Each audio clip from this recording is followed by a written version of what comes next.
প্রায় ৮ দিন হতে চলল। ইউকের F-35 এখনও ভারতে অবস্থান করছে।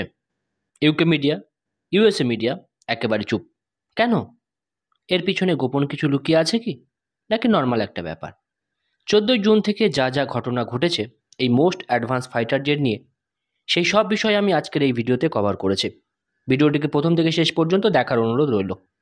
নমস্কার বন্ধুরা, লেটেস্ট ডিফেন্স নিউজ ইউটিউব চ্যানেলের নতুন একটি ভিডিওতে আমি ঈশানু আপনাদের সবাইকে স্বাগত জানাচ্ছি। ব্যাকগ্রাউন্ড কি সেটা আগে জানি। F-35 বর্তমান সময়ে পৃথিবীর সবথেকে অ্যাডভান্স ফাইটার জেট। ইউএসএ এটি তৈরি করে। ইউএসএর মিত্র দেশ এই ফাইটার জেট ব্যবহার করে। তার মধ্যে ৯-১০ জন আছে ইন্ডিয়ান নেভি এবং ইউকে নেভি একটি এক্সারসাইজ করে আরবিয়ান সিতে। সেখানে ইউকে ক্যারিয়ার ব্যাটেল গ্রুপ অংশগ্রহণ করেছিল। ইউকে নেভির তরফ থেকে aircraft carrier HMS Prince of Wales, HMS Richmond এতে অংশগ্রহণ করে। সাউথ আরবিয়ান সিতে এই এক্সারসাইজটি হচ্ছিল। এক্সারসাইজ হয়ে যাওয়ার পর দুই দেশের নেভি নিজেদের বেশে ফিরে যায়। তারপর ৪ দিন পর ১৪ জুন রাতের বেলা রয়্যাল নেভির একটি F-35B এর এমার্জেন্সি সিচুয়েশন দেখা দেয় এবং খবর শোনা যায় যে ভারতের তিরুবনন্তপুরম আন্তর্জাতিক বিমানবন্দরে অবতরণ করেছে এই F-35B। এই হলো এর ব্যাকগ্রাউন্ড।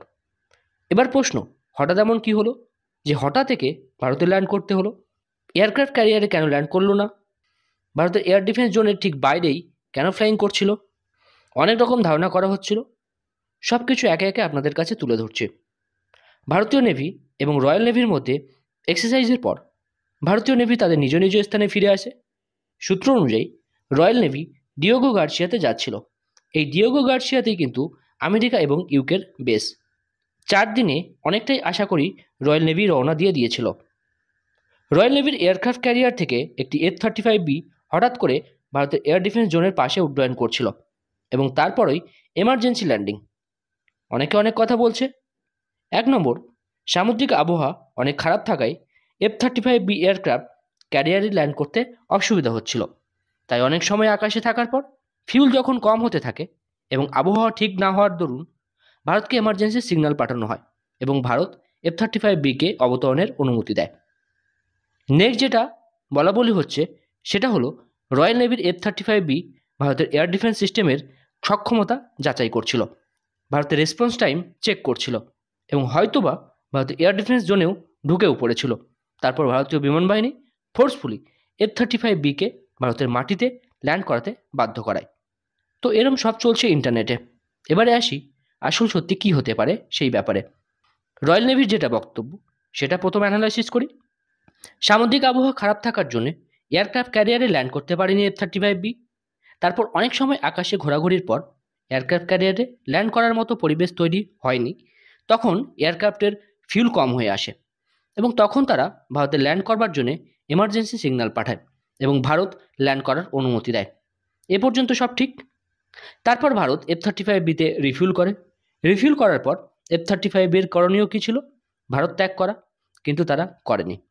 তারপর কারণ দেখানো হচ্ছে এর হাইড্রোলিক ফেলিয়ার। ঠিক আছে, এটাও গেল।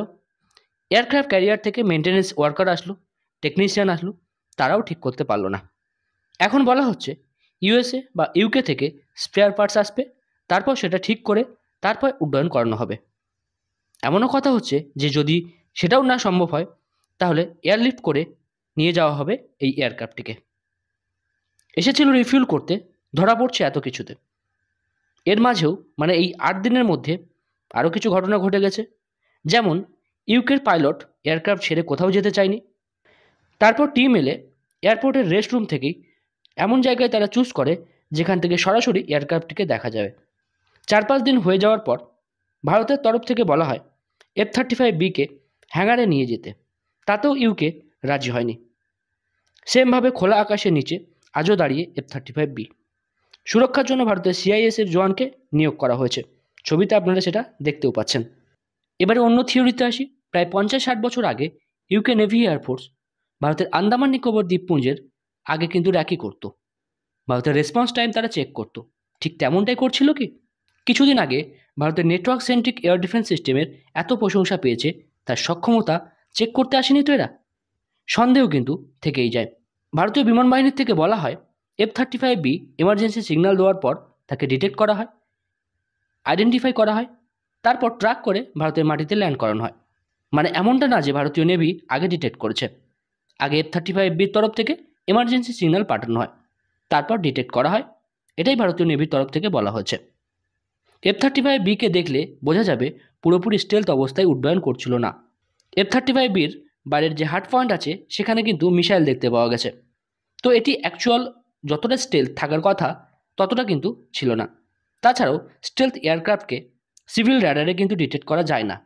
সেই কারণে শান্তিকালীন অবস্থায় যখন এই এয়ারক্রাফট উড্ডয়ন করে তখন লুনবার্গ লেন্স ব্যবহার করে, যাতে এর স্টেলথ ক্যারেক্টারিস্টিক্স যেন না থাকে, র্যাডারে যাতে স্টেলথ এয়ারক্রাফটটি দৃশ্যমান হয়। আর ভারতে যেটা F-35B ল্যান্ড করেছে তাতে কিন্তু লুনবার্গ লেন্স দেখতে পাওয়া যাচ্ছে। এর মানে দাঁড়ায় F-35B স্টেলথ ছিল না। কিন্তু ফিউল শর্টেজ মিটলেও হঠাৎ কেন সমস্যা দেখা দিয়েছে, যেটা ইউকের মেকানিক টেকনিশিয়ান এখনও ঠিক করতে পারলো না। প্রশ্ন কিন্তু থেকেই যাচ্ছে, কেন বা ইউকে মিডিয়া চুপ, ইউএসএ মিডিয়া চুপ? ভারতীয় বিমান বাহিনী কি কিছু লুকানোর চেষ্টা করছে? হতে পারে ভারতের এয়ার ডিফেন্স জোনের গুপ্তচর বৃদ্ধি করছিল এই F-35B। দেখা যাক পরে আর কি নিউজ সামনে আসে। তো আজকের 23শে জুন, প্রায় 9 দিন হয়ে গেল খোলা আকাশের নিচে ভারতের বিমান ঘাঁটিতে ইউকের একটি F-35B এখনও দাঁড়িয়ে আছে। তো এই ছিল একটি ভিডিওটি যদি ভালো লেগে থাকে অবশ্যই লাইক করবেন, বন্ধুদের সাথে শেয়ার করবেন। দেখা হবে নতুন একটি ভিডিওতে নতুন টপিকের সাথে। ততক্ষণে সবাই ভালো থাকবেন, সবাইকে ভালো রাখবেন। ধন্যবাদ। জয় হিন্দ। বন্দে মাতরম।